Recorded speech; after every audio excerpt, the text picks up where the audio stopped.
আয়েশা রাদিয়াল্লাহু তাআলা আনহা হইতে বর্ণিত আছে, তিনি বলেন রাসূল সাল্লাল্লাহু আলাইহি সাল্লাম সকল বাক্য দিয়ে দোয়া করতেন, হে আল্লাহ, আমি তোমার ও কাছে আশ্রয় প্রার্থনা চাই জাহান্নামের বিপর্যয়, জাহান্নামের শাস্তি হইতে, কবরের পরীক্ষা, কবরের শাস্তি হইতে, প্রাচুর্যের বিপর্যয়কর অনিষ্ট হইতে, দারিদ্রতার বিপর্যয় অকল্যাণ হইতে, মাসিহ দাজ্জাল অনিষ্ট হইতে। হে আল্লাহ, তুমি আমার গুনাহসমূহ বরফের শিলার পানি দিয়ে দ্রুত করে ফেলো।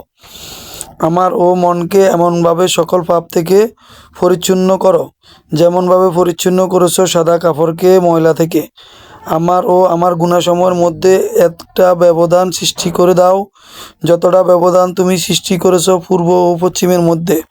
হে আল্লাহ, তোমার নিকট আমি আশ্রয় প্রার্থনা ও অলসতা, বার্ধক্য, গুনাহ ও উপলব্ধিকর বস্তু এবং ঋণগ্রস্ততা হইতে। হাদিসটি তিরমিজিতে ৩৬৯৫, ইবনে মাজাতে ৩৮৩৮ এবং সহিহ বুখারী এবং মুসলিমে রয়েছে।